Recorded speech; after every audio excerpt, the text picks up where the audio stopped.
this eventually. Is it rolling? Because you really suck just before the show starts. So bad. Actually, No one it's would know how unorganized you were before the show. 100%. Well, yeah. So on our way here, it's like, okay, what are we talking about today? And I'm like, We're dead okay, silent. I know. The whole Like, ride. We're literally dead silent, saying nothing. I actually have no idea. Let's ask Jason. But over the weekend, we went up north because obviously it was Labor Day, and to our cabins. And Aunt Marie, she asked me, my mom's sister asked me, how do you guys know what you're going to talk about every single day? I was like, actually, you'll love this. You'll think it's pretty great. So it looks like this, all right? We show up 15 minutes before 5 o'clock, typically. And hey, hi, we see each other in the parking lot. And then we walk in. We're like, just talking about whatever. Hey, Jason, updating you on whatever crazy stuff happened behind the scenes. And then it's like, He secretly hits record early. yeah, he secretly hits the button. He's like, okay. Yeah. And then it's like, oh, wait, Jason, how do I do an intro?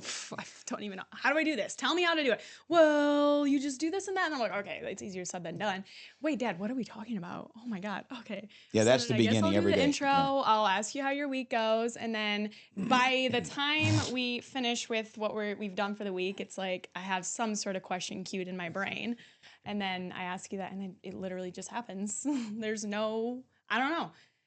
We're yappers. All right, so you hard. just said you had an idea that you wanted to ask me, but you didn't know how to cue We're not starting it. there. We have to do the intro. Ready? Okay. Welcome back to the Melly Show. What episode is this? 7? 7. Episode Wow. 7. Crazy. We actually just watched some of our clips from the last video, and is this close enough? We made Jason cry. You did? Yeah. Apparently it was very cute. It actually is. That turned out way better. I don't even remember saying those words, but it turned out way better than I ever could have pictured. So I'm excited for when that comes out. How was your weekend? It was awesome because your mommy had to make you guys let me tag along on your hunting trip. You guys were going hunting without me. That's not how that happened. And then I said, Lisa, will you make them be nice to me and take me hunting? She says, okay, honey. Okay, so this is what I heard. I get up there, and my mom's like, oh, yeah, your dad found out you guys were hunting. And he turns to me and he goes, why am I even here? And then I'm like, oh, okay, so he wants to go hunting. Yeah, can you make sure he can go with you guys? Peter's already he's still at home. I'm up north, and so I call him, and I'm like, okay, apparently Dad wants to go hunting. And he's like, that's what I heard. So I actually had to rebuy my own, because we went duck hunting, so I had to rebuy my own waders, because I actually have no idea where I put them. Pretty sure they're probably left in the boat from last year, if I'm being honest. But so yeah, we scrounged up somehow, some way, a gun for both you and Sebastian, both people. Oh, I think you had your own waders, right? No, I borrowed Peter's, who he had left in the boat for like a year. They're all faded out. And I'm like, do these things even work? Well, they didn't have any holes in them the last time I wore them. Then he left them in the boat for a year. So I just envisioned me flooded. Yeah. But they worked. A little big, but they worked. I don't think it even made it over our knees, except you went on a little adventure. So tell us about how the hunting went now that made it past that part. Well, I know why Peter didn't invite me, by the way, because last time I showed up late. When's the last time you went hunting with us? It was duck hunting. When? Was it last Peter and I year? went with Rocky's place. No, Peter and I went to Rocky's camp. But here's what happened. You guys said I'd never gone on that specific hunt because tournaments and things put me up north late. So I think it wasn't that I wasn't used to going on those trips because I wasn't generally there in time to prep for the trips. And this time I was. So that's kind of how that happened. I kind of joke around about the whole. For reference, my whole life, my dad hated me. He never took me hunting. This is bullshit.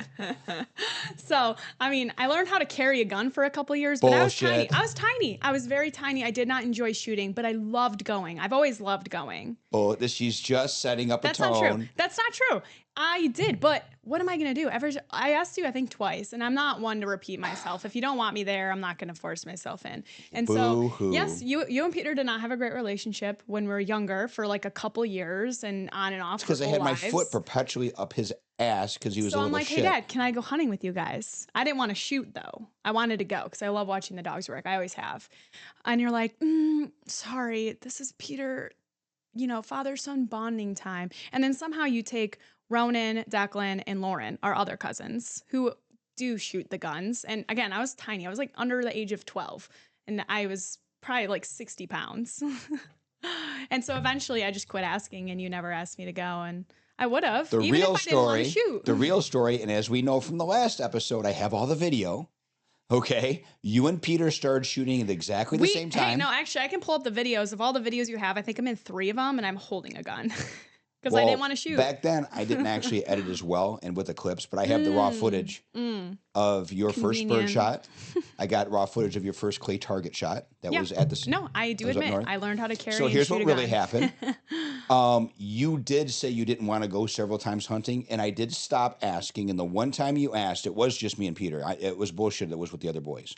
All right. And so then the narrative is, I never took you hunting. And that's bullshit. Your mom knows this bullshit. Peter knows this bullshit. Everybody but you knows this bullshit. So let's just keep the record straight. And you're a great shot. Like your mother, you're a natural shot. You've always been a natural shot. And you're a tremendous hunter. You've killed more deer than me. Well, yeah, because, again, Peter went deer hunting and I did not as a kid. Well, to be fair, Pete took them. Pete Cristiano. Yes. That wasn't me. I know that. Yeah, because I don't deer hunt. Only deer I've killed was with a truck. Yeah. So, well, honestly, since like I started dating my now fiance, and so he does a lot of hunting, and that's how I kind of got back into it because I wanted to, but for me as now an 18-year-old woman who's trying to join all the boys who they don't really want a girl to hunt with them, and Peter and I have had a lot of headbutting and have come around. I think he enjoys it now, but we also didn't always get along the best. It was kind of harder for me to get back into it, but Connor really loves hunting with me, thank God, because we go all the time, and his family does a lot of deer hunting. So that's how I got into it. Connor and you get along really well, and he is a really good guy. And he's a man's man. He can go out and hang out with the guys, but he also covets you. There is definitely like sometimes that they just want to go and have fun, and I totally get that. But then ever since, I've been back in the hunting, you have been busy. I mean, the time I shot the deer, you were literally at a tournament. It was a terrible shot, by the way. So we ended up having to... We should tell that whole story. That's a good one. It's a great story. It's actually one of the highlight days of my life because it was so cool. But... You ended up driving from the tournament because you needed to bring our dog so we could go track the deer. We have this video, we too, literally had to wait. Yeah, we had to wait for you to be done with the tournament. So that kind of sucks. That's true. Yeah, but remember... But we don't purposely... It's kind of the same thing what happened to me as a kid. Like, somehow we just quit asking each other, and then we just assume you don't go hunting because you're at a tournament for Taekwondo or something. Right. Well... Now that we're adults, what was interesting about that is... the dogs we have are German Wayhara pointers. Yeah. And they're designed to point upland birds, waterfowl, kill things, any predators, no problem. People think raccoons are tough, and they kill pretty much everything. And they also track deer. They're a bloodhound class dog. Not every dog is a bloodhound. There's actually not a huge group of them that are compared to everything else. But define what actually is a bloodhound dog, because I didn't really know. See, blood tracking, people think you're tracking blood. You're not. You're tracking flakes of DNA. Mm-hmm. So what I would do, and I trained Vader to do this, your cousin Declan. We actually do have those videos. We have this video. Cool. Yeah. I learned from Charlie Lindblade.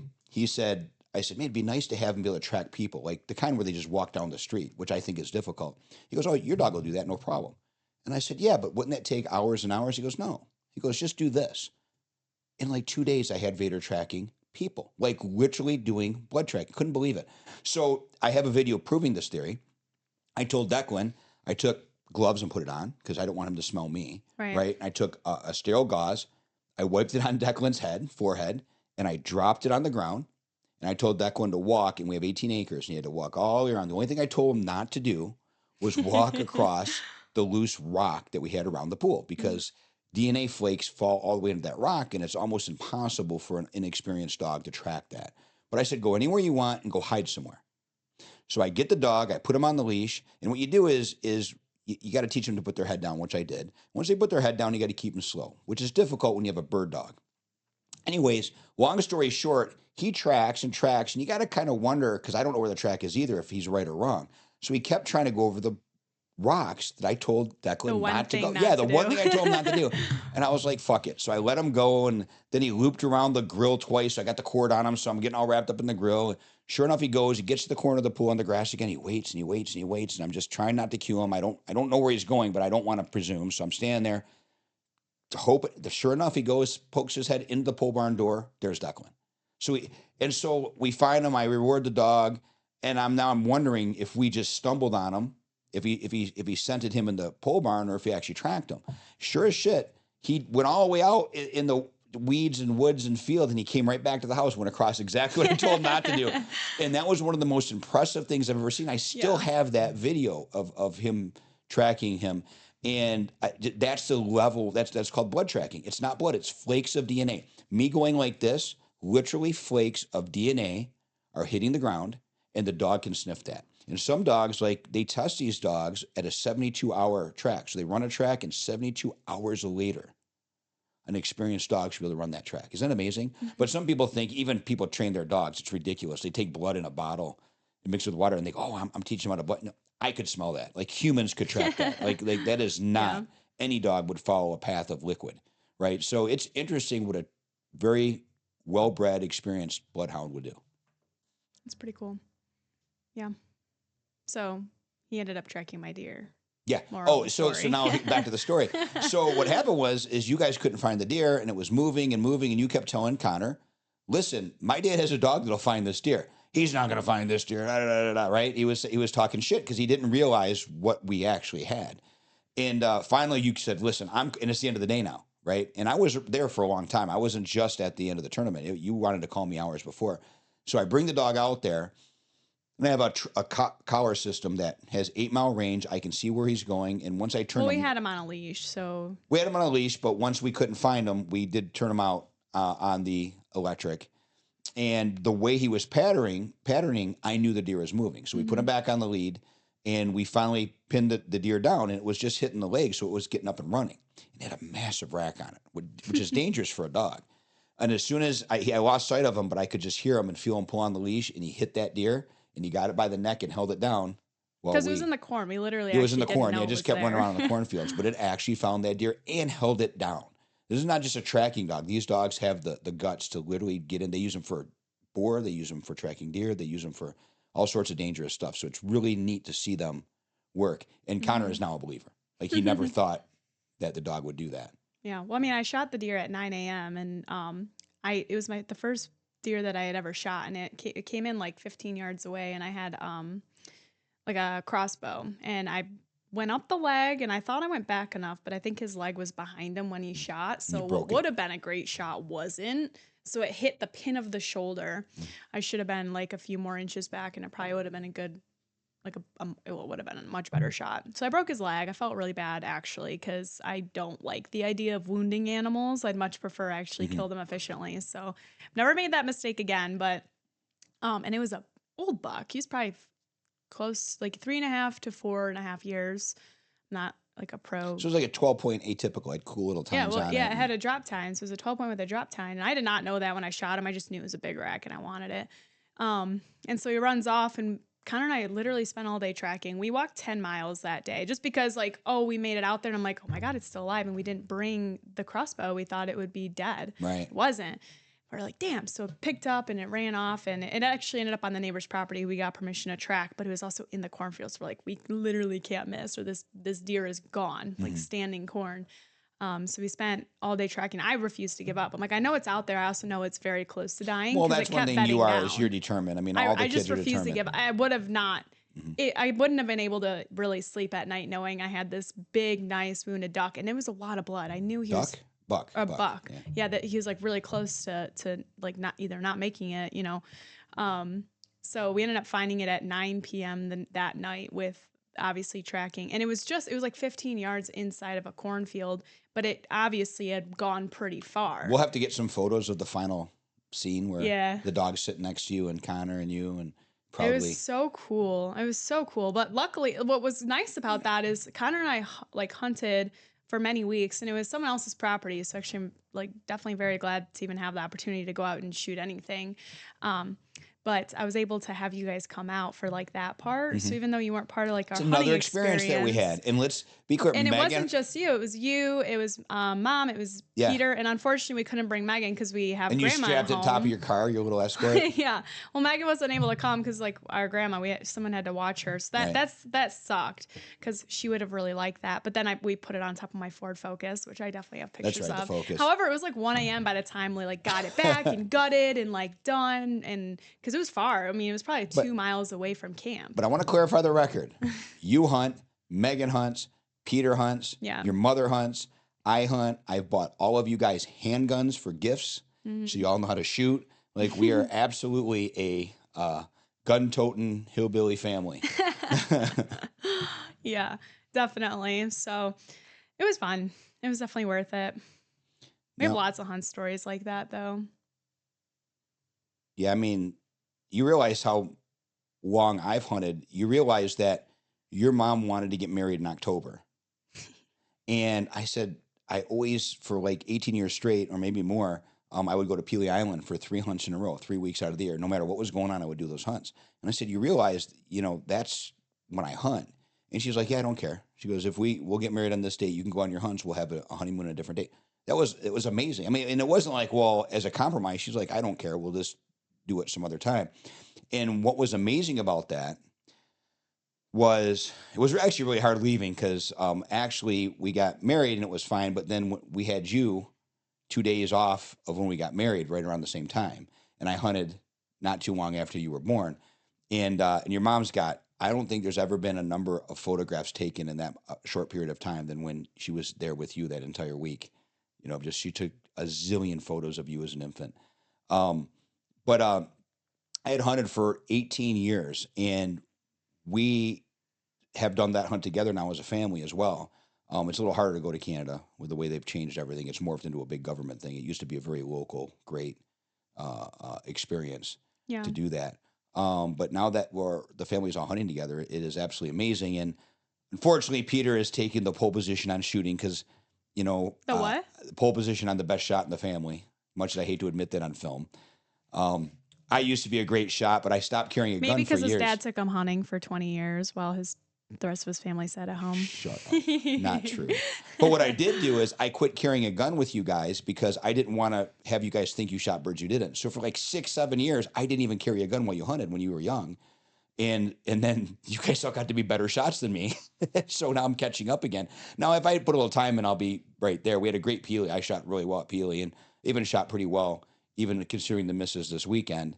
But I'll get it. It's just a timing issue. I'm just a little bit behind the birds, and ducks are different than Well, pheasants. also you're like half cripple. Yeah, it's a little harder to swing the gun.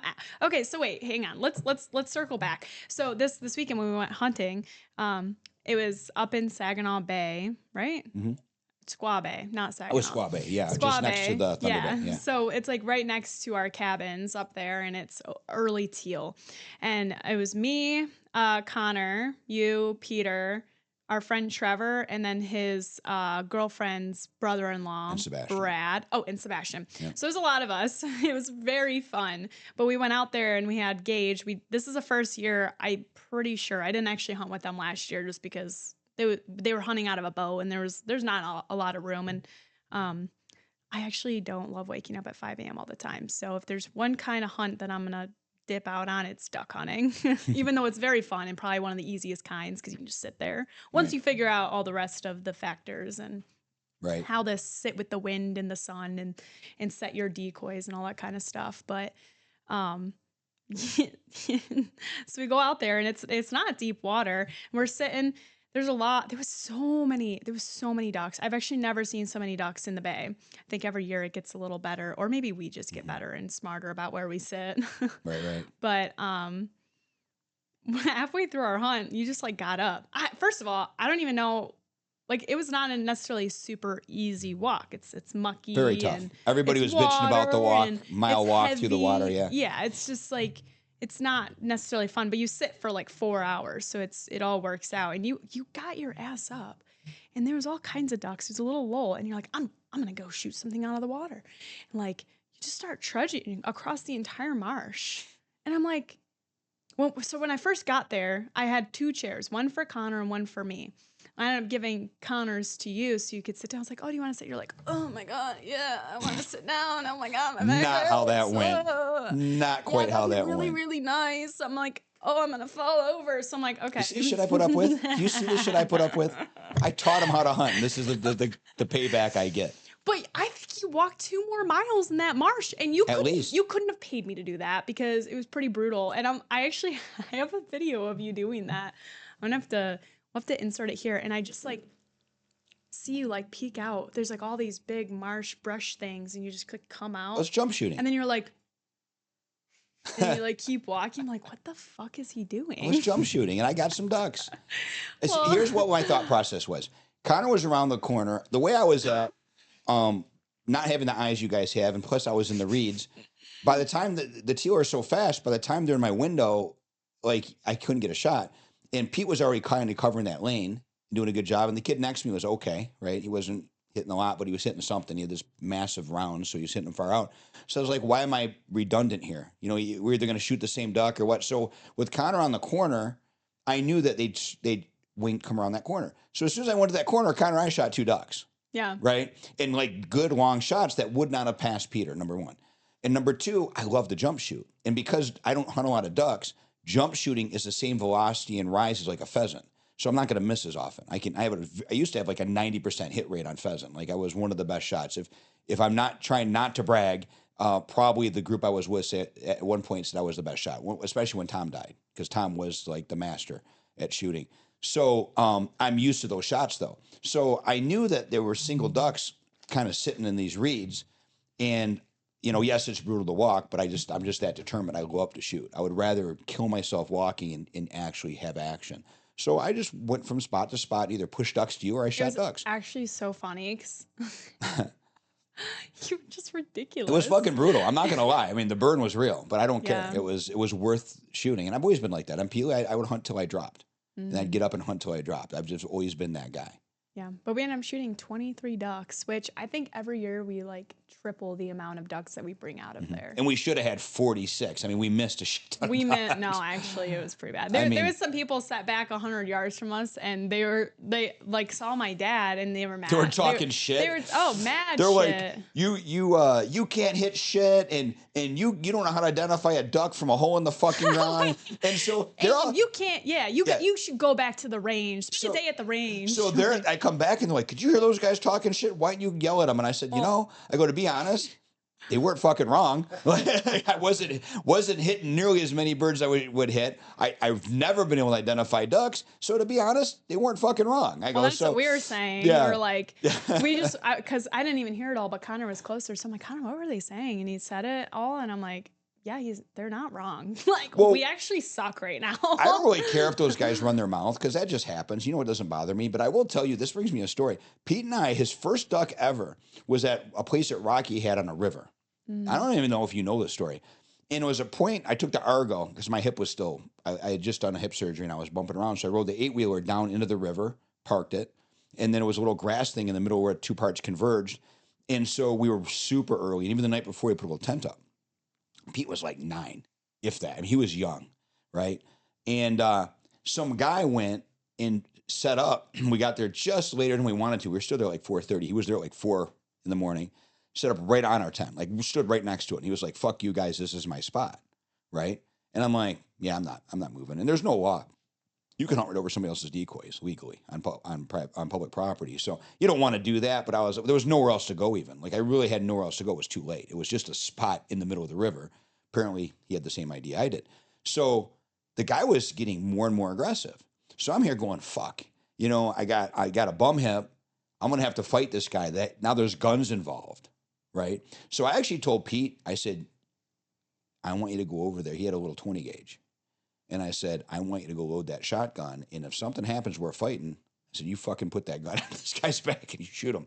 I go, because I don't know. I go, if I say, or if I'm something's going wrong, Yeah. I said, you need to make sure that, you're safe. And that means and the guy escalated to the point that, he did say he was going to kick my ass. And I said, well, I said, that's an option. You might, and we kind of had a standoff. And then he finally shut the fuck up.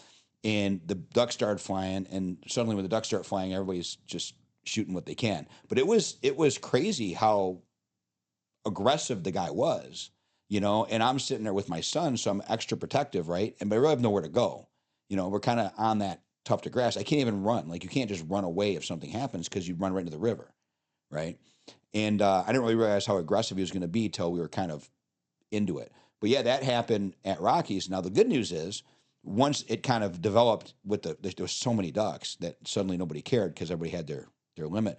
But Pete would have made one of the greatest shots ever. It was just coming right down the river, and I remember him shooting it, and it almost hit the dog in the head. The dog picked it up and handed it to him. And I have that, I think, on film as well. Really? Yeah. That's Yeah, it cool. was a great. I got to find it though, because back then I wasn't making as many reels and posting. It wasn't as easy to just throw it up on Instagram, whatever, like I did this Oh my weekend. God, the amount of videos you have on YouTube, there's 5 times, 10 times as many that aren't. Yeah. Oh yeah, I have a ton of footage.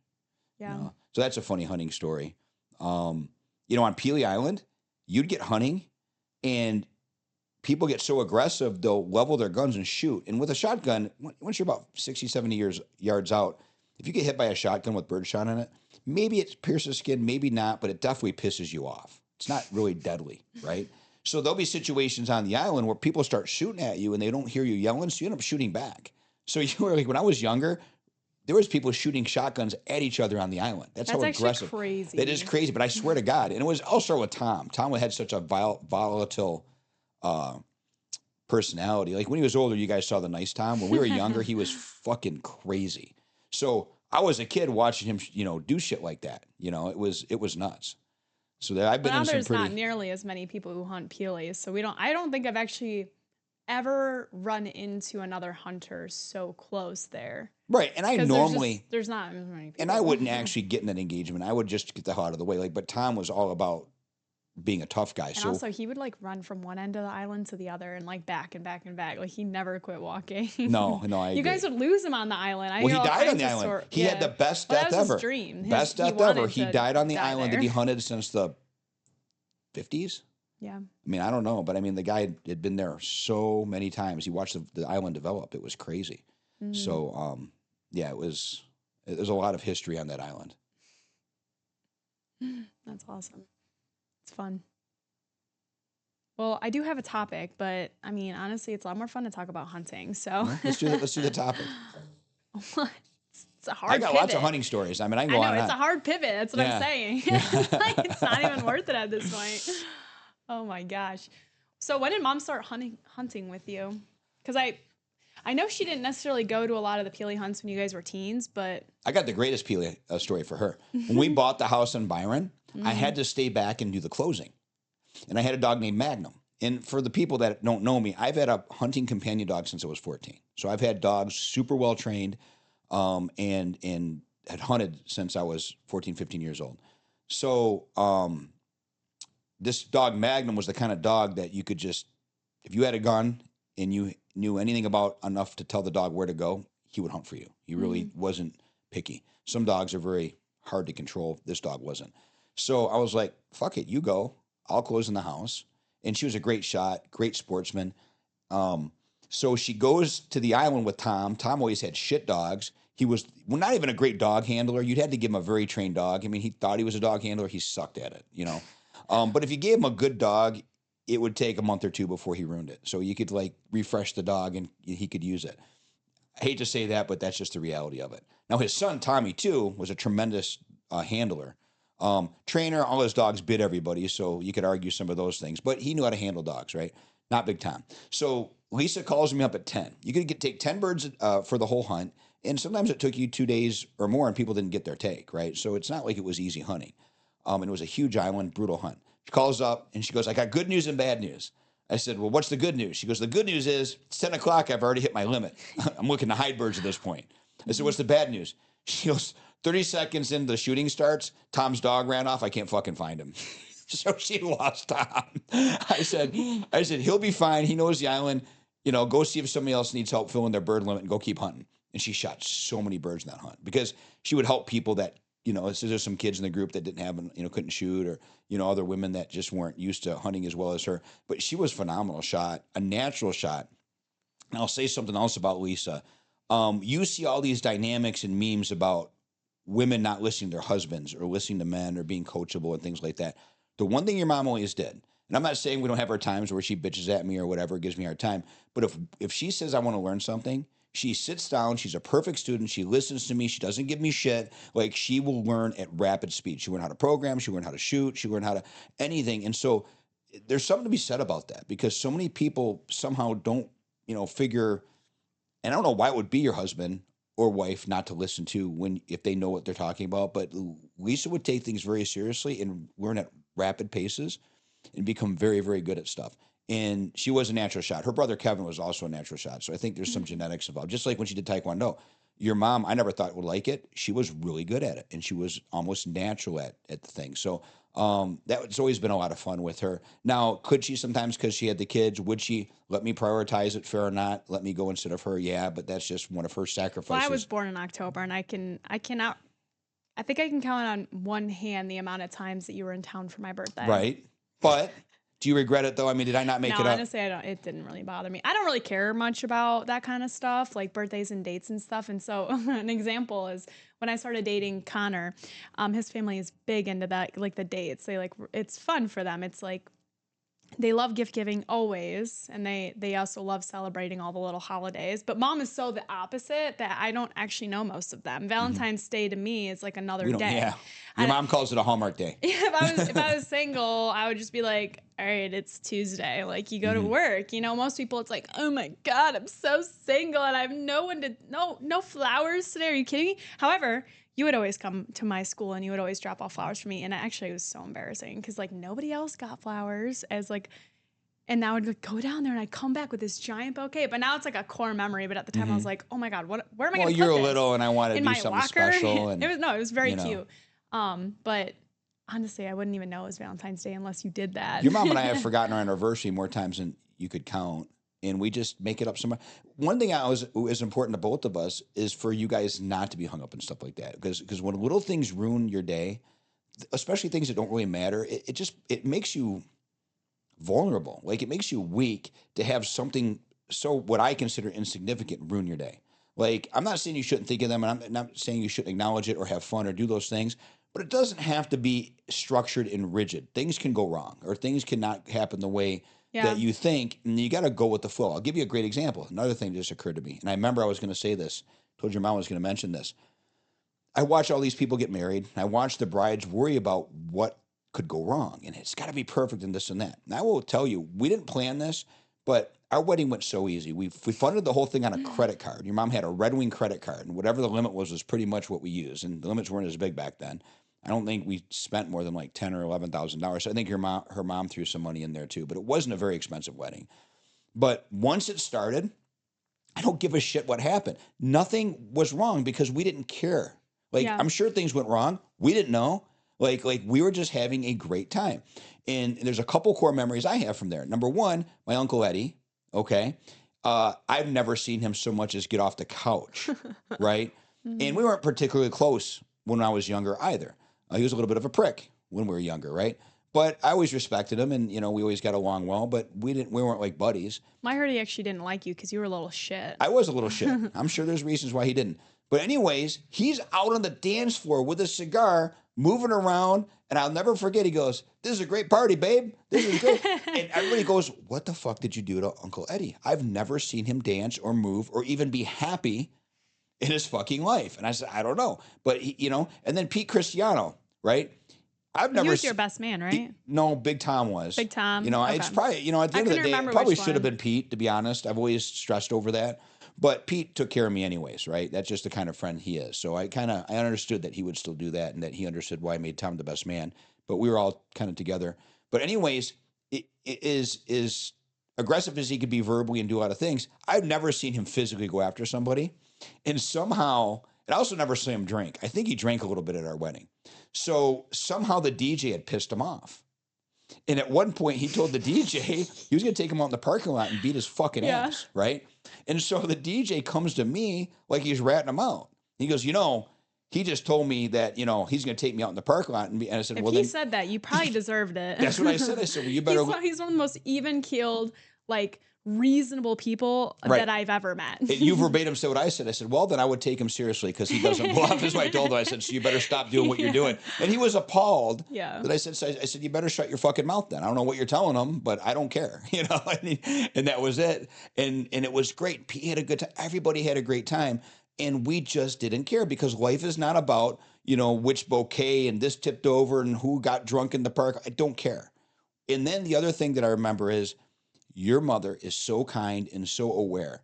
She spent most of the wedding going from table to table of all the seniors, all the older people, all the people that mattered, that are not going to be there, Mm-hmm. And I'll never forget her going to her aunt's and all these different places and just spending tons of time and drinking her ass off. She had a great time, So I really enjoyed the fact that, she was in her element and she really did make sure everybody felt like A part of she, the yeah, day. and that she was happy they were there. And that to me, that was perfect. That's awesome. Yeah. That's And I good, can't wait that's for your good. wedding. I've been looking forward. The more It'll I be think really about it, fun. Ours will be a lot like that. Like so something as we're going through the planning, everyone's asking me like, when is it? Where is it? And I'm like, honestly, you probably won't get an invite the month before, but it's, oh, the I don't, dress. Tell them about you and Kathy. well, no, we'll get there. Okay. But, yeah, so basically like we're doing our planning and I'm like, I just know like how many people I want to be there and I know my budget. I don't know anything else because it'll kind of happen. I'm not going to a venue. I'm not spending $80,000 on a wedding, which for anyone who hasn't done their research yet, if you want to bring more than 250 people to a wedding and you want to do a typical wedding like what you guys did, it's literally at base $60,000. And there's Shit. 3 things I care about. I care about Connor and I having a great time and getting what we want out of the day. I care about pictures and I care about who's going to be there. And I don't want to have to cut out people because of a certain budget. And I've watched other people do that and it's their day. They can do whatever they want. Some people really like the really expensive flowers and the beautiful setting. I don't give a shit as long as you're there. Right. If you can make it, because that's what really matters. And at the end of the day, I'm not going to remember like hopefully I will remember how much I spent on it, but I don't want to remember it in a bad way. Right. I want to remember the feeling of the people around me, like how I made other people feel, how they, just partook in our day basically. And so, yeah. And as I'm going through and deciding what kind of events I want to do beforehand, like I don't actually care about a bridal shower or like this or that. I actually just care about hanging out with people and making it fun. And like you don't you said, have to that will spend develop. a lot of money to do that. Yeah, and those details will develop anyways. Like things will happen that'll work out. But I'm like, I just know we're going to get married next year at some point, and it's probably going to be in a backyard, and it's going to have a lot of people, and I don't want to have to cut anyone out of my wedding. I want everyone to be there, not just because I want them to feel included, because that just, they matter, But yeah, so you're mentioning like I'm gonna include like your aunts, Aunt Kathy and Aunt Gloria, because I don't have a grandma on your side. I do, but I don't actually know where she is. Right. And on my mom's side, I don't really have the grandma experience the way that some of my older cousins have. And even then, it just wasn't the same. We're one of 18 grandkids, and that's not counting her nieces and nephews, her own nieces, which are like my third cousins or second cousins or whatever you want to call them. But I didn't get that grandma experience. And it's like everything going on with your Aunt Kathy right now. It's been such a blessing in disguise. I was actually talking to Deanna, your cousin, last night. And I'm like, this is so great. I've felt more distant from you lately, which I really enjoy doing this podcast because it gives us a reason to sit down. That's why we started it, because we're supposed to be having lunch and we're not. But this experience, I feel like you kind of take a step back from us kids, because you're like, you guys don't need anything else from me. And I'm like, well, I just want you to be there. And then you're like, oh, well, things are going on and we're building, we're doing all these things. And I'm like, yeah, but I just want you there. But you're like, you don't need me. I don't need to be there. Well, there's a certain pride to watching your kids develop and do stuff. And then, but I get what I you're have saying. a point. So but hang on. Go ahead. You can talk after. But basically, like with Kathy, and the stuff that she's going through, like it's such a blessing in disguise. And I think people really fail to see the silver lining, because life sucks. It's always going to suck. But if you can see like what good comes of the hard situations you go through, whether it's just learning something or getting closer to people you otherwise wouldn't have had the time to or the reason to, like that's kind of what we're experiencing right now. We get to spend more time with you because we have to. And it's not necessarily a good thing it's happening, but the good thing that's happening is we're re-engaging with family that we've kind of not really seen much since COVID, just because that threw the whole world out of whack. Yeah. So it's and as a family, we're all helping too. It's not like just me. We're all kind of on a team. Even though you're doing most of the footwork, we're still behind you, supporting you, which is just helping your family. And Right. I've gotten closer to Deanna. I've gotten closer to Paul and Pauline and Marcia, like your cousins and your aunts. And then like I didn't really have a relationship with Kathy growing up. I'm sure she didn't really feel the same way, It but wasn't for you guys. If it wasn't for you guys and even Peter, she had her first party at her house ever, her new house, since her Mhm. husband died. And I didn't realize that. And the reason she wasn't doing it is because her daughter was making everything miserable and she was going after people and stuff. So we just overwhelmed the place. And if she wanted to be there or not, nobody cared. So if she wanted to Yeah. act like an ass or not, we were there ready. She didn't show up, but Peter and others put together her shed. You guys all went in there and helped set up the house and got everything going. And everybody made food. Eric, of course, great cook. He cooked all the meat. And she was so happy. I mean, I could see Kathy didn't stop smiling from the second the first person showed up. And then she got drunk with her friend. Her friend stayed there. I called her. I'm like, why are you still in bed? She's like, oh, man, we got drinking last night. She's 90 years old. And she got hammered the night before because her friend didn't take off. And they had wild times together. This is the friend that she Oh my ran God. with. I think they've been friends. I asked her for like 50, 60 years. Yeah. But when I said, good for you. When was the last time you got hammered with your friend? She goes, I can't even remember because things have been so bad. So what you guys have done for her confidence and to make her feel good, and in the other aunts and cousins too, everybody's very happy. So, and it makes me happy because, it reflects on me, obviously, because I'm like the key person on that side of the family, and they look at this umbrella of support that comes from my side of the family, and it makes Oh us my look God. And amazing. I love your family. And growing up, it was hard to like get to know any of them. First of all, like when we first started going to see your family, it was once like for Major holidays. Easter, Thanksgiving, and Christmas, and that was it. And so growing up, and sometimes we would miss, not because we had like we wanted to, and I don't We'd really be out of know. town. Yeah, like out Yeah. of town, or maybe our own family things would interfere with like the other side. So like we always tried to go. But growing up, and there was so many people in the beginning, those parties ended up like cutting down to like the core people that we really hang out with now. Mhm. Um, but it was just hard to know anyone or remember their names even from party to party as a kid. And then Right. COVID happened, and that was like when we all became adults, and like you would remember more, and we were bonding with them more because the parties were smaller and it was more meaningful. And now like we have been re-engaging a lot, but now like this specific situation has forced it in a way that none of us are upset about. Right. Except for the situation at Right. heart. But that translates into me being able to include and have basically a grandma without it being direct. Mhm. But now I have two. You know what's funny? Megan, Kathy just told me Megan and you both pretty much told her the same thing independently. Megan was telling her how great it was that she got a chance to hang out with her and what's going on and this and that.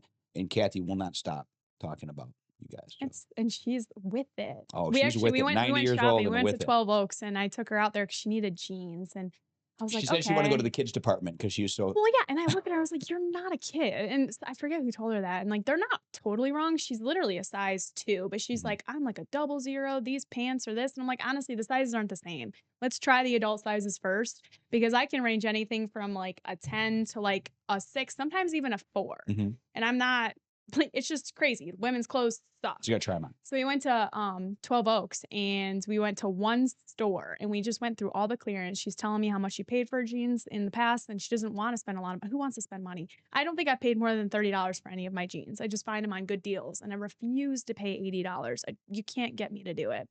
And so we were looking at the jeans and stuff, and she's just like, "No, these don't work." And then we hit like the jackpot on our way out. I was like, "Oh, there's jeans over there." So we run over there, grab them and tried them on, and like they all fit perfect, but they're like this long on the bottom. It was just perfect. Like and we ended up paying, I think the average price was like between $12 and $20 I made for her a pair happy, of I'm sure. jeans. Oh my God. I think she got 8 pairs. Mhm. And her 4 years ago or whatever, the last time she bought jeans, which I don't think it's true. She says 4 years, but she has these jeans that are full, like that when she puts them on, there's a crease, like I don't even know what you would call that. What's that crease that goes down the front side? Do you know what that's called? Yes. Okay, like a pleat, right? And I'm like, "Kathy, are those jeans just like that? Or like, did you iron that in?" She's like, "Actually, no, I've just had them for 40 years and I fold them the same every single time." She's never ironed them once. And you would literally guess they were made like that. But they're also like really skinny. So through all this stuff that she's been going through, she's lost a lot of weight. And so Mhm. she's like, "I just need jeans that fit. I hate wearing a belt and cinching it down." So it was really fun. But we tried on dresses. We're going to a wedding this weekend, and we're trying on dresses too. And she was picking out dresses for me to put on, and it was so much fun because she's like, "No, that's terrible," and then it'll be like, Oh, that one's Oh, cute. she'll tell you the But she's truth. oh, yeah. Oh, yeah, she's Well, brutal. she asked me too. She's like, "Do you want me to tell you the truth?" I was like, "I'd expect nothing less. Please don't lie to me. Don't let me wear something ugly out in public." Oh, no, she will not. It was so much fun. I think, and I made her try on some dresses too, and she loved it. She's like, "Oh, I'm not trying that." I was like, "Yeah, you are." And she's like, she loved it at the end of it. But it was so much fun. She said she And couldn't it's remember having such a good time going shopping. she's like, "I've never tried on so many clothes in one day That's as what I she did told me. today." Yeah, she goes, I've Yeah. never tried on so many But I clothes. don't have that experience with any of my grandmas. Yours is like Right. totally MIA. Well, what grandma would even do that even now? Like, think about what 90-year-old would go to the go to the stores and Yeah. spend the whole day doing that. Yeah, and JC Penney is so huge. Like, maybe it was Macy's, one of the two. We like didn't leave that store. We didn't have to go to another store. We found everything we needed, and we went home and we ended up eating. It was so much fun. But my grandma, like the one that lives with us right now, she doesn't know my name. And even when she was like around 70, so 10 years ago, when I would remember more of the stories with her, she didn't really know me. She actually called me the dancing girl because she got such a big kick of me running around the house. Like, I always have a lot of energy. That's all you do is run around and dance. Literally, like, if there's even a little bit of music or even not, there's always music up here. And I'm always like dancing or doing something. So she always called me the dancing girl because that's all she just remembered me by. Right. But she also wasn't super pleasant. At least not from my memories, because when you start with Alzheimer's and stuff, you just get upset a lot more. And she didn't really do much. She was very overweight, so she would just sit on the couch and give me an ice cream, Melissa. I was like, okay. I love the memories I have with her, but they're just not. Before it's not that, it was much different, but as it progressed, it got rough. I didn't get to experience that. And even when I was younger, I was with mom all the time because there was other cousins who would be babysat by them. Well, just so you know, I was the favorite son-in-law. Oh, I'm sure you were. I was the favorite. I don't understand why, because you're so mean. But I don't either, but she loved me. She always did. It's good. I love it. I love your family so much, but I don't really know much of why we didn't hang out with them more growing up, except that, I mean, like, you didn't have the best experience with your personal family, but that didn't necessarily. No, my cousins, it just, my aunts were like my mom. So it was just. And we moved out too. So the question I wanted to ask you is, how did the apple fall so far from the tree? Your family is so different than you, and you say that you're like the redheaded stepchild, or how are they so different? Because they live in nice areas and they don't like mud and they don't like the smell of the outdoors. Like, I can go on, but I guess, how did that happen? So growing up, you hung out a lot with your family. Yeah. So there's a part of my family, the Chaldeans, that married Chaldeans. They were still wanting to be traditional and marry Chaldeans. They all ran stores.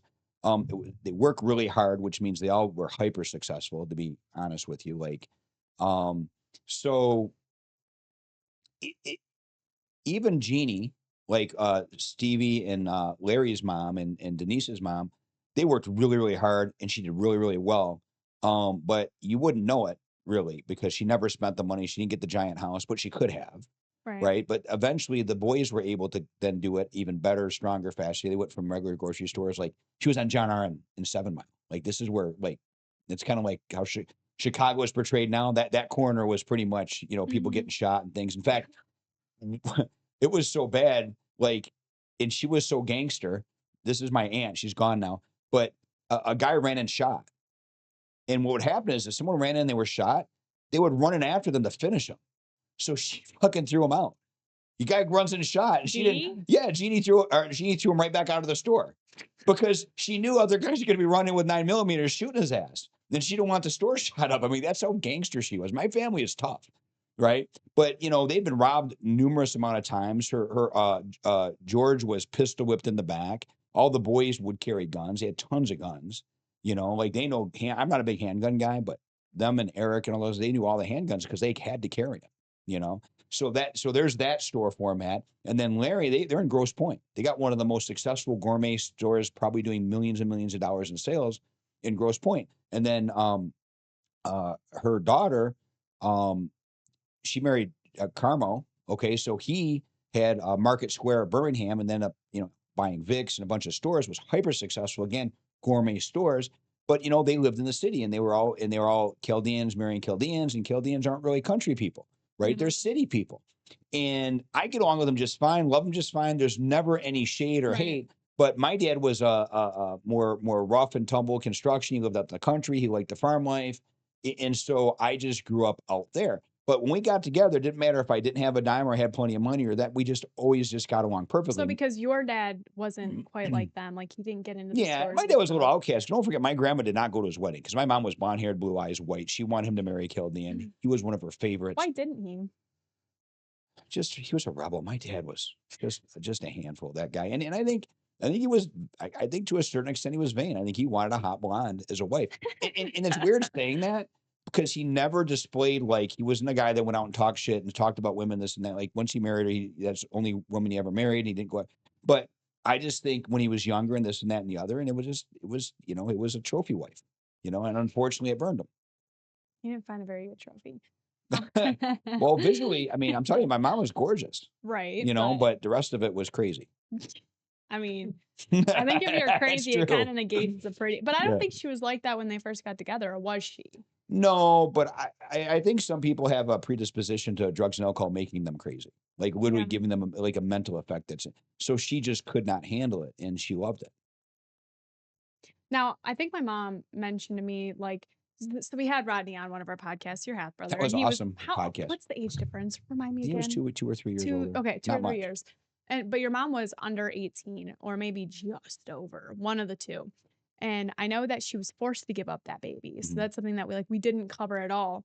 And she really wanted to keep him. I mean, she named you guys the same thing. So She's very so fucking weird. clearly she missed out. And I think my mom speculated that if she was able to keep that baby, maybe she that is what being forced to give up that child is what made her go off the deep end. Do you think that's true? Or do you think she I was have no idea. She never said that, but she always told me about it. It's weird that she always told me there was another Shane, Matthew. did So you weird. believe her? And I never gave a shit. The weird But thing did you is, believe her that she I literally named believed the her. same thing? I believed her, but listen, I was white knuckling my childhood. Yeah. It was more. The more I think about it, the more stressful it was. I remember in elementary school, like they say kids can get depressed. I remember in elementary school, I'd get up, go to school, come home, and go to bed. Like I felt like it was pointless to engage with anything else. And I don't even remember why at the time, but I just didn't give a shit about anything. I was depressed in elementary school. So I just was so self-absorbed, Yeah. figuring things out and feeling isolated that I don't think I gave a shit.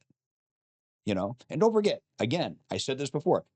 There was no YouTube. There was no videos. There's all of Yeah. my perspectives came from my father or any friends I hung out with. Mhm. So all the shit you get as a kid, thousands and thousands of hours of things and information, and you don't get that. You develop a little different. Me and Eric hanging out, the shit that we did, it was crazy. My dad and how I watched him interact, the good and the bad. I got how my mom interacted. So I didn't have, there was no, your influences were much more tied to your environment than it is now. Does it make sense? So, I think some of the toughness that you perceive in me was my dad was a very tough person. So of course you wanted to be that. The one of the examples of this, and I told this story, but I was getting picked on in school. It's the first time I ever showed any mental toughness. I said, Dad, this kid keeps picking. It was Joe Rohr. I'll never forget it. We ended up being friends. Big, tall kid. He had a stutter, and he was always picking on me along with some other guys. And I said, I just keep getting picked on when I'm waiting for gym. He goes, did you tell the teachers? I said, yeah, they don't give a shit. And they really didn't give a shit. Like they did not care. Like it's just like television. They didn't give a shit. So he says, okay, here's what you do. He says, you tell him once nicely, politely, please don't touch me. I'm like, oh, okay. He goes, if he almost looks like he's going to put a hand on you, you hit that motherfucker right in the face and you do not stop. And he goes, and if there's a chair, you pick up a chair and you beat the fuck out of him with the chair. He goes, I don't give a shit until a teacher pulls you off or he doesn't get up. And I swear to God, this was the conversation I had. I was in middle school, actually middle school, first year of middle school. So it's, what grade is that? 6th? Yeah. Right? So I'm like, okay, you know how hard it is. Seriously, do you know how hard it is to just punch somebody? Even when they're in your face. There's a line. There's a line. It's hard to breach that. But once you breach it, it's not so hard once you get used to it. But the first time is horrifying. Yeah. So I did exactly what he said, and I hit this kid so hard, but I stopped. I was so proud of myself, right? And I hit him, and so he just started swinging and backed me down the hall and tagged me in the head a few times and this and that and the other, and kind of beat my ass. I got my ass beat, especially from what everybody else's perspective. But guess what happened? He never fucking did it again. It was done. So after that, he was nice. We were friends.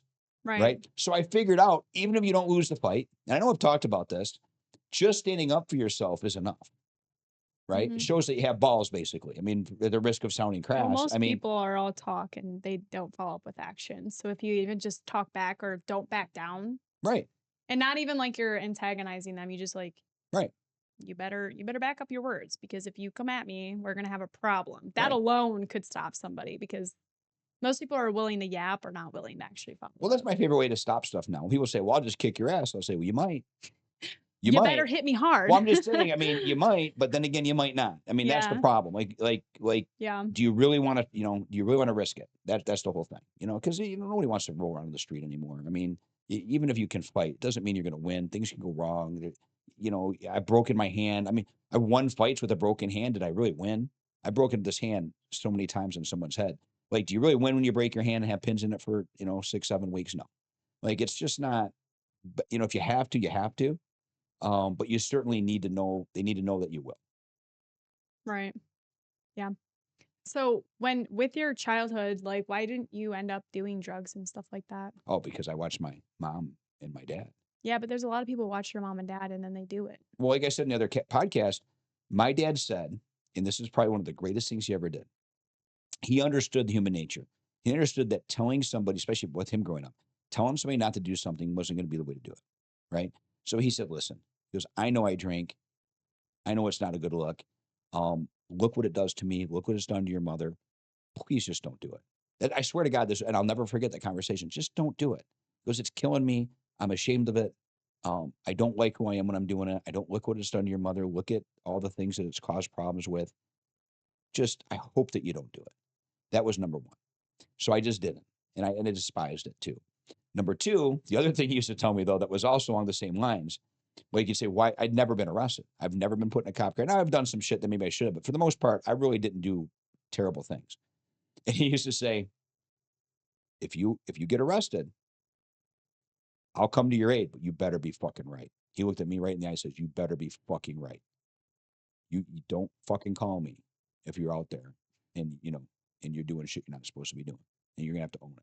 Like, he was really clear. Like, it was really, my dad was an end result oriented guy. I always say that about end result oriented management. Like, it was really simple. I knew what to expect. And he never fucking bluffed. He never lied. If he said, you're fucked when this happens, you can guarantee you're fucked when that happens. There was never any question. An end result kind of guy. I don't think anyone ever thinks about the end result of their actions. No. Everyone's mostly reactionary, or they just decide based off their emotions in that moment, which is reactionary. And they never think about what the long-term implications are. Right. Right. Even at work with my guys, like, I don't actually mitigate, like Kevin Ledesma, who works for me. I don't know when he has a day off. I don't care. If he picks a day off, somebody better not call me up looking for him. And his job better get done. I don't give a shit when he's there. I don't care. It's hard to find people like that, but I'm not going to micromanage it. Because usually people abuse that kind of stuff. But if you set clear boundaries and, like, hey, if this doesn't get done, here's the consequence. Which, when you think about parents, they say that, hey, if you do that, here's the consequence, and they never follow up. Right. And so, for example, when I was running the studio, there was this one time, and I will never forget this. And Mom and I laugh about it all the time. But she worked behind, like, the desk. And she would, like, set up new clients, all that kind of stuff. And I ran the floor, and I also managed all the kids. And sometimes you'd have a kid who's 3, at whatever age, and they just have never actually been told no, and then followed up with a consequence. Not that you're, like, abusing them, which is what most people picture when you say consequence. But if you do this, this is going to happen. And then someone who follows through. So this one woman came up to me, and we're in the office, and I get her kid to listen. And she's like, how? And she's not a very old mom or anything. And her kid's fairly young. I was 16 years old, and my mom's sitting right behind the desk listening. So how do you, like, what should I do? My kid at home, he doesn't ever listen to me. Like, how do you do this? And I just explained, I'm like, well, if this kid is going to scream in the middle of class, they don't deserve to have fun. So if I'm doing my job right, they should be having a lot of fun when they're doing the class. There should always be a reward, even if you're pushing them. It's a fine line. It's hard. I really enjoyed figuring that out. But I'm like, if this kid's going to scream at me and not listen, they don't get to participate. And they're also not going to take away from the rest of the class. So a lot of people would just be like, oh, like, just keep going. And then everything turns into a train wreck. So what I do is I just take them and put them in the corner. And that kid cannot come out of the corner unless they can rationalize to me why they're there, understand, and tell me what's going to happen the next time they do that. And then they get to leave. And it's not like I'm just like slapping on the wrist and say, okay, go away. It's like I'm actually making them sit down, and they get pretty pissed because anyone who's given a boundary is going to react emotionally and they're not going to like it. But they're going to like you a lot more afterwards because they're going to know what your boundaries are. And kids crave that. Oh, yeah. They crave that. They actually don't. If you ever see a kid screaming in a mall and a mom who, at least one, because not every mom with a kid screaming in the mall doesn't have boundaries, but one who just like, spoiled kids nowadays who basically are entitled, they're never given boundaries and they walk around like they deserve the world. 100%. And actually nobody told them no and then held a line. And not in a mean way, just like, hey, this line's here for a reason. And then you explain it and have them understand. It creates people who can actually rationalize their feelings. Right. Because your feelings are not reality. But I didn't, say all that when I was 16. All I said is like, I put your kid in the corner and I make them understand why they're there. And then they get to participate. And you can do this at home. It's really easy. But also, you're a mom. Their kids are like, I think there's like a study that was actually done, and I'm definitely messing up the percent, but I'm not exaggerating. It's like they're 400 times worse, and you might actually know the actual statistic, with their mom than anyone else in the world because they're comfortable. Right.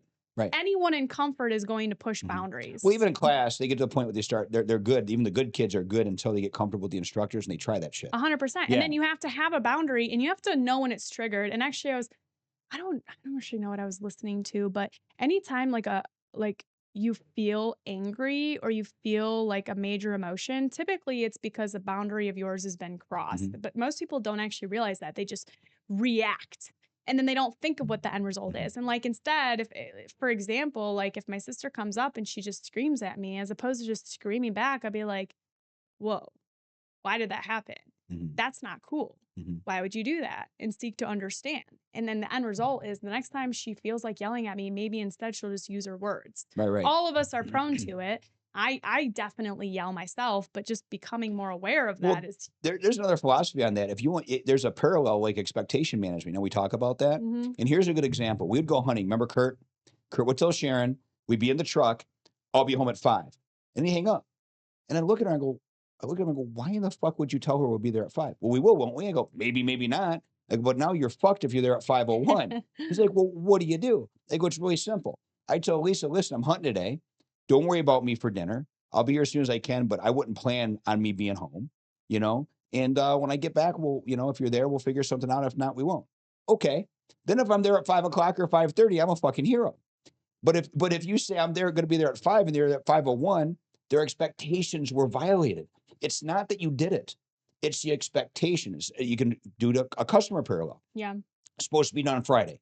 I used to tell my team, if it's not going to be done Friday, they better know like Wednesday or earlier. Do not tell them Friday the shit's not going to be done. And it's not even that you don't have a good reason. It's just that now they have an expectation. They're ready. They're excited for it. And then you violate that expectation. If you go up Wednesday to listen, I know I was supposed to have it Friday, but these things happen. Here's what's going on. We want to make sure it's right. It's going to be Tuesday. They're like, okay, I understand. But the second you hit that timeline at the same time and violate that expectation, it is human nature to be upset. They don't even know why they're upset half the time. You understand that? It's just, It's the same thing about, I don't know how you stated it. It was an expectation, but it was, you were expecting one thing and you got something else. That's really what it comes down to. Yeah. No, it's huge. So the thing that's hard with boundaries too is like you kind of choose your hard. You have to choose your hard because it's hard to set a boundary and hold it and also not give in emotionally, because sometimes like someone can convince you that your boundary doesn't deserve to be there, and it can be a kid, like a kid well, that's retarded. Why would you be doing that? Or a loved one or just someone at work.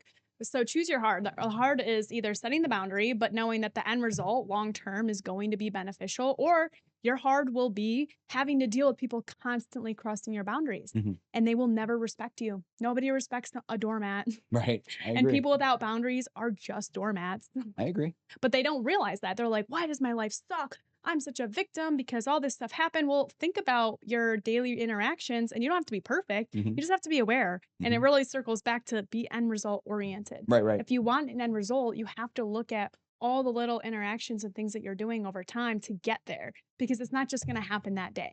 And sometimes you got to let those things not matter as long as they figure out how to do the end result. 100%. You know, like if you micromanage everything, are they learning? Not learning. No. And nobody just learns really by just being straight up told something. Right. It's like, and so when you are setting boundaries, you're not always going to get the response you want, and you're going to feel like you're failing at it. But Right. it actually is doing something.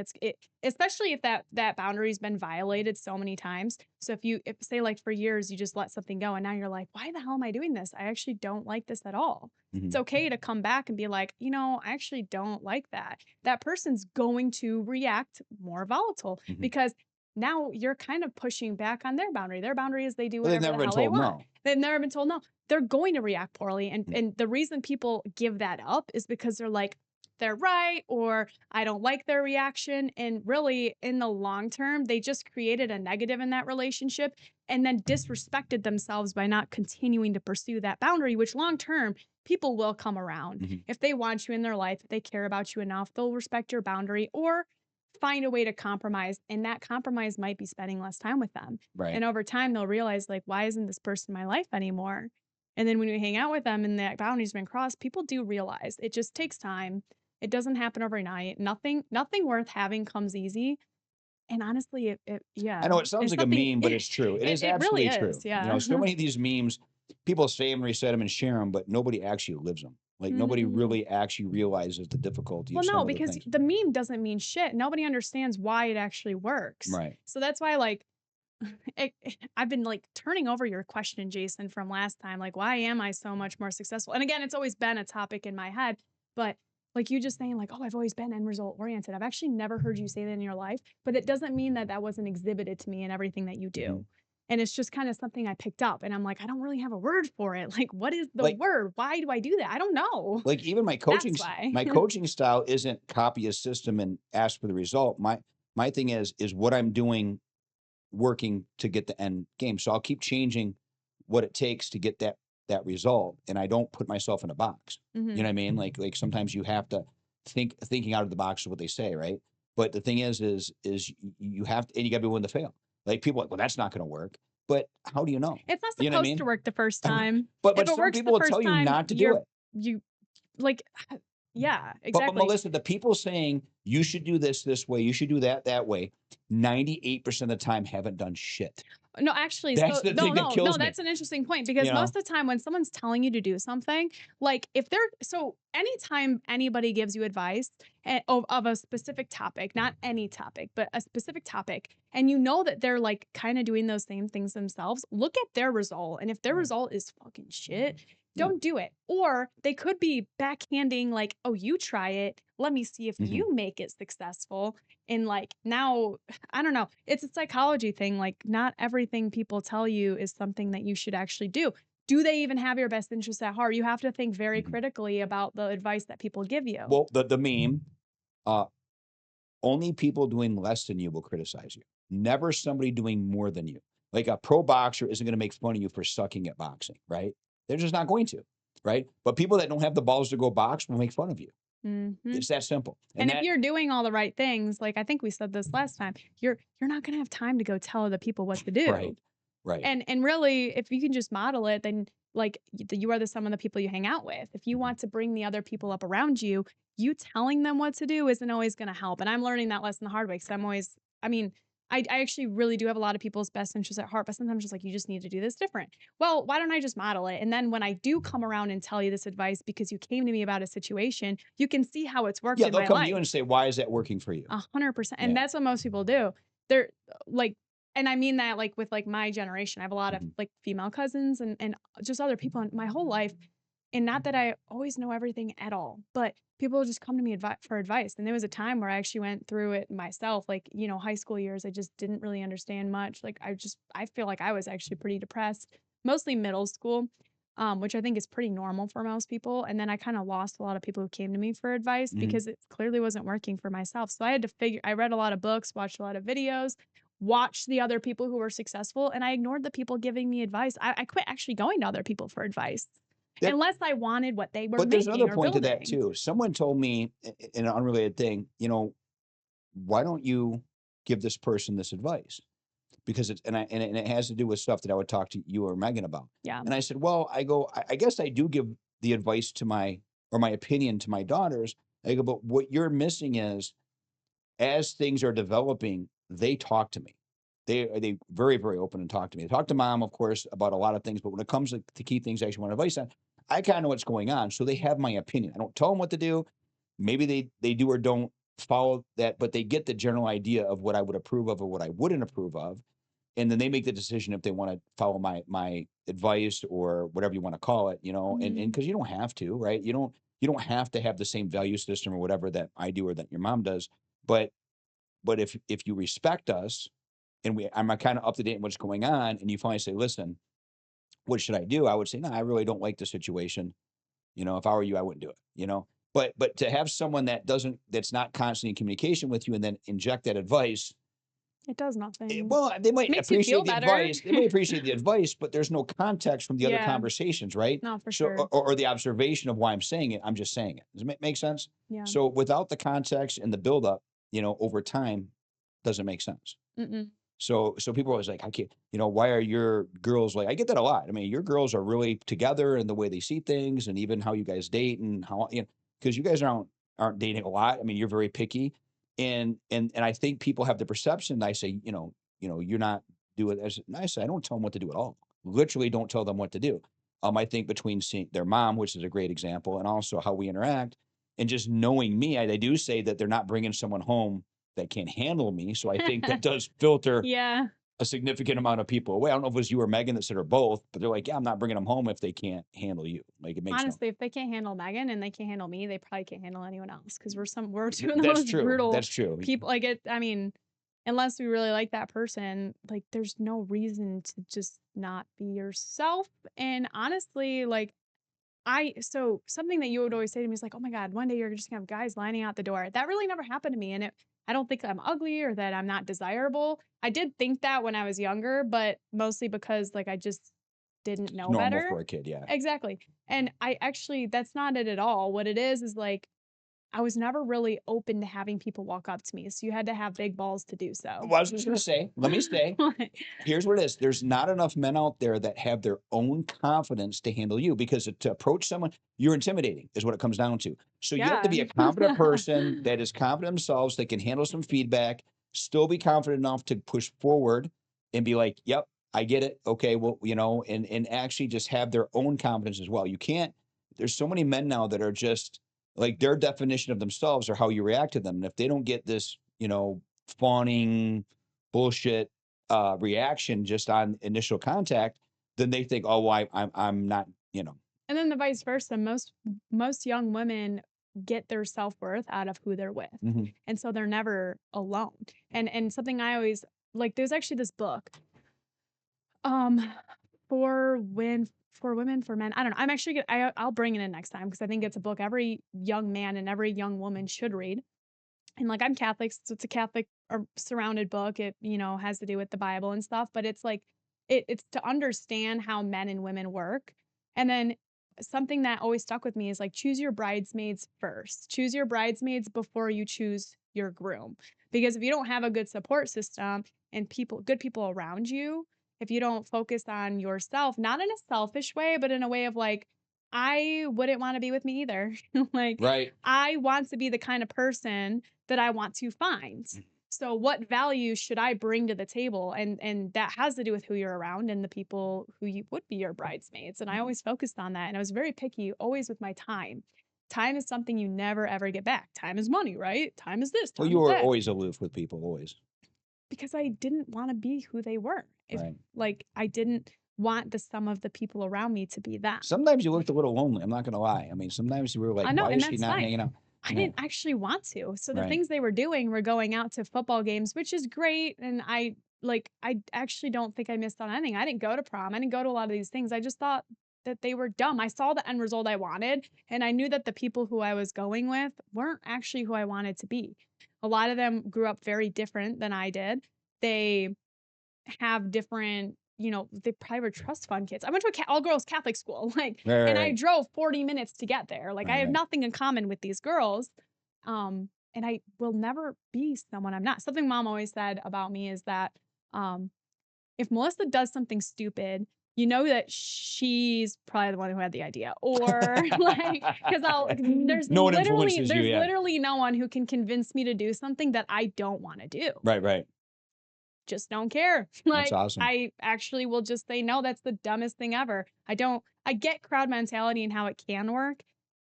I will be that person. I'll be like, yeah, nope, you couldn't get me to do that for the life of me. I will forever be shunned And from you all of and society. you and Peter and do Megan that. have a theme of that. You and Peter and Megan are definitely But independent that's thinkers. not really something a You lot know. of people want. I Right. actually do have a couple friends who I've had for a long, long time. Shaylin's one of them. 20 years almost we've been friends. And by proximity, we weren't always 100% close all the time, but that's just always someone I could go back to. And like, I always just called her my cousin growing up. Like, she was just another cousin. She's awesome. But I also had a core group of people.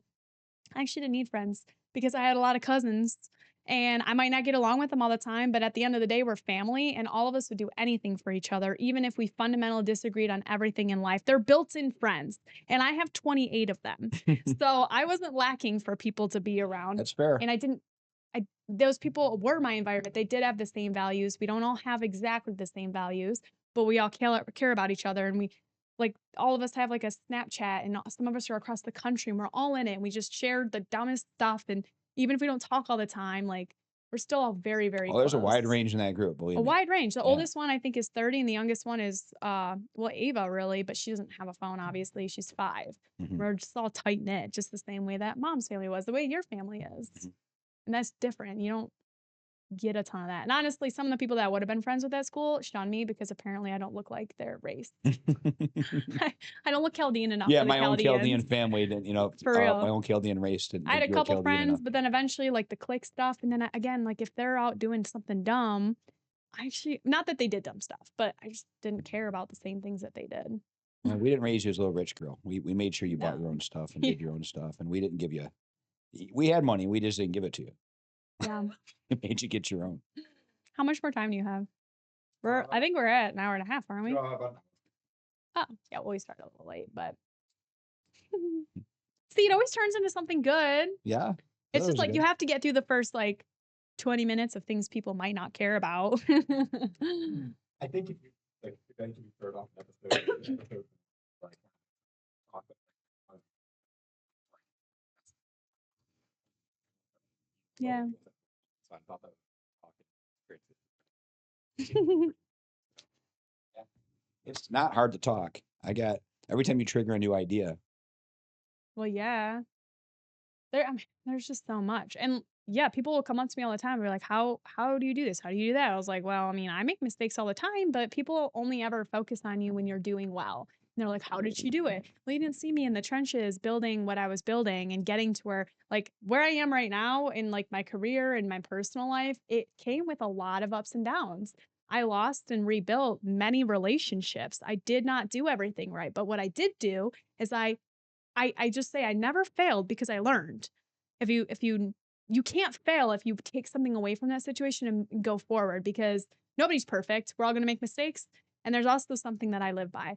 There's one thing, and there might be more, but there's one thing about every person, and I call it a fatal flaw. I cannot remember where I got this. Again, none of these ideas are mine. It's just things that I've gathered over the years and accumulated myself. So I don't want to steal anyone's credit for any of my ideas, but everyone has a fatal flaw. And if you cannot get over that fatal flaw, the way you deal with that is by limiting the amount of time you're around them. There are certain people who I can only handle for a certain amount of time because their fatal flaw, maybe a way they act or a quirk they have, I just can't handle for a long time period. And to protect my peace and be more pleasant for the people around me, I don't spend a lot of time with them. That's fair. Doesn't mean you have to be mean to them or cut them out or just, this or that, but you just limit the kind of effect they have over you. And then if you can't get over their fatal flaw, you just got to put up with it.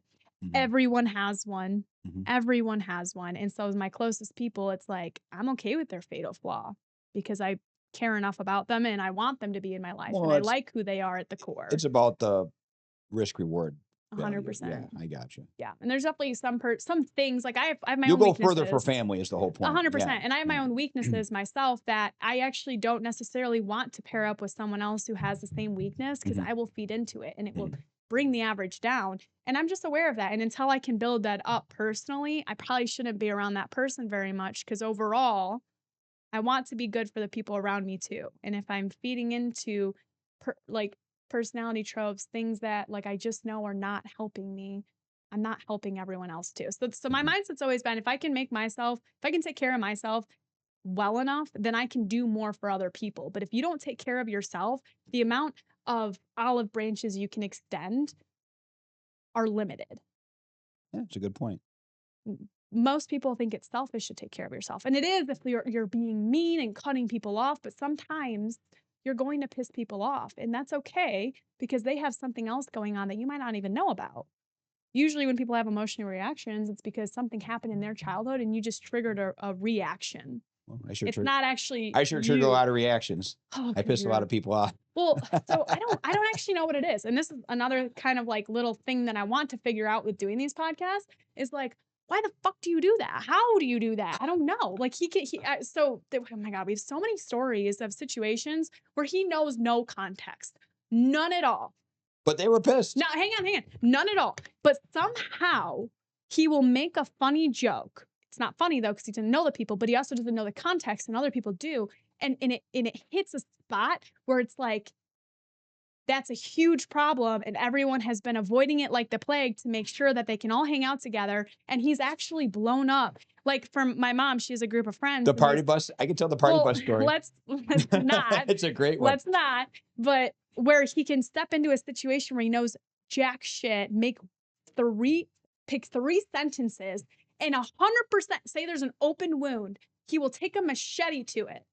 And not even mean to. He doesn't actually it's just, I think you're just so I think actually part of this is how intuitive you are because you grew up in the kind of upbringing, your mom was volatile. Some of the people around you were volatile. You had to learn based on like what personality, your mom was bipolar. Those kind of people pay attention a lot to like physical. But I don't mean to blow it up sometimes. No, I know. Well, that's the point. Is like, I don't think you actually mean to do it, but you do. And I don't know how. I got to tell the bus story. So we're at this, somebody has a birthday in Lisa's friend group, right? And I won't name any names, but there's these two girls that walked on and they were single and we're all with our significant others. These two girls walked on and they were dancing, acting and this and that. And they just, I don't know what they thought they were doing. We were looking kind of ridiculous, And so they were being real showy and all this and flirty and we're just laughing. So we're driving around drinking, kind of forget about them because there's a bunch of people there. Then everybody stops to go to the bathroom. So I don't have to go to the bathroom. I wasn't drinking, right? That was mom's first mistake. She left your side. Yeah, right. Right. So they all go, and these two stay there, these two girls. And then like one guy and another guy, I don't know. And so in 3 sentences of questioning, because they start talking and not about anything significant, but in like 3 sentences, they're fighting. And it turns out that the one girl screwed the other girl's husband or boyfriend, right? I had no idea, but this happens all the time. It's one thing is one. So not only were they fighting, but they all get back in the bus and they're like, "What the fuck, Shane? We leave you for 10 minutes," and they're literally fighting like a fist fight. Well, not yet. Then they go home, and when they dropped them off, they got off the bus and got in an actual fist fight. But the worst thing is the primary friend of these two girls was pissed at me, and I even still to this day don't know. And somebody made up some shit too. Like they made it sound like, I'm telling you, there was 3. One thing I don't do is lie, right? And I had no clue. But I thought it was funny. Like once they started fighting, I was like, "What are you gonna do?" Yeah, like what are you gonna say? How can you not laugh? History you had no idea about. And again, I wasn't drunk. I hadn't drank. So and then Lisa was so mad at me, and I was like, Lisa, I swear to God, I didn't do any of these things they said. I asked 3 questions, and boom, somehow they figured out they rekindled this problem they had buried with each other. But something else that you do, and it pisses me off. Like I don't like watching movies with you, and nobody actually does. But he does this thing where we'll be watching a brand new movie, actually never seen it, and there'll be a plot, and he'll be like, "Oh, that person's gonna die. And the fucking I'm always person right. dies. And the fucking person dies. I'm always Or, right. oh, they're gonna do this. And it's like, how would you even think that? How, like, where you don't, you're not like a movie buff. You don't like know all these things. You just, oh my God. He's always fucking right. So I hate It's watching the even movies complex shit. because he spoils it. He fucking spoils the movie. I'm like, shut up, Dad. Like, we do. And it's not even the obvious stuff. It's actually No, shit that I'm like, this is literally a stretch. the point of the Right. movie. It's like, this is what we're trying to figure out. Like, stop. But he's really good at it. I'm like, this, and this, and it's gonna end here. And they're like, oh fuck. And now they just give up. Well, Like they don't even wait. Like when They're you like, first started doing it, we're like, oh, that will never happen. And then it happens. What the hell? And I was just like, yeah. I did used to. Your mother and I used to watch every single movie. Yeah, We used to go to okay. movies a You lot. can be a movie buff and still not be able to predict every Well, I single could predict it. movie. It I know was- he can, but he can do the same thing. He can like read a room and he thinks it's funny, and this is why Mom and like her friends I get do mad see at the you. dynamics from a mile away. Like I map it like the Terminator. Because like, and you think it's funny, and so you make a joke, and actually nobody's laughing because It's true. you just want to hang out and have fun sometimes. And it was like somebody's birthday. It's like, why? Well, Why like they even? Why say- open your mouth, They Dad? say it's not funny if it's true, right? So when I say something that's true, Yeah. it's like, you know, the Terminator, they have the thing where he looks And around you and have it no rapport for these people either. You have no rapport, so you actually have no place to say those things. But seriously, when That's what they get mad about. I walk in the room, it's like the Terminator looking around the room. I see all these calculations of who's who and what's going on. And people think I don't have a clue. The funny thing is, people think I'm a fucking because Neanderthal. you don't give a shit about most things. Well, yeah, but I and you actually pretend do. like you don't pay attention. But yeah. Yeah. So it's kind of fun. It is fun. I will stay at sport at times, especially if I don't give a shit. I'm sorry. Like, Keep that to yourself. It is sport. Nobody I'm wants sorry. to know that. I know. Well, that's why you we know, get mad. even because when I was in we one of know those you can help situations with it. Kathy, and unfortunately I had to go after, you know, the person going after her. And I said, you know, you're not going to like this because I'm going to get into her a little bit. And then when I was doing it, I said, I know this is hard for you, but it has to be done. But I did tell her, I go, but I'm not going to lie. This is kind of fun for me too, because I could just push buttons. Like this person bothering Aunt Kathy thinks she's some evil genius, and I'm on like gear 1 of 10. And I'm just well, nothing toying you're with it. doing. It's like, Yeah. it's like me saying like, oh, Jason, you're writing wrong with that pencil. Yeah. Like, oh God, it's just, it pisses her off, and there's no reason for it to, except that it's true. You are writing wrong with that pencil. Yeah. It was fun. Well, I don't really have anything else for you today, so I think that we covered a lot. I mean, For God, not we having a have to be- topic, I think we did good. Yeah, no time. I mean, I do actually have one for next time. It just didn't make sense with the way that we went. You with never that. use the topics. We always keep skipping No, topics. I mean, it's kind of true. And again, kind Kevin of Brown not. stood us up, just for the record. And also, I hate having like a strict template because then it's fake. Me too. It's fake, and I don't like scripts. I can talk forever. You know that. I can talk and talk. Well, thanks for joining us again.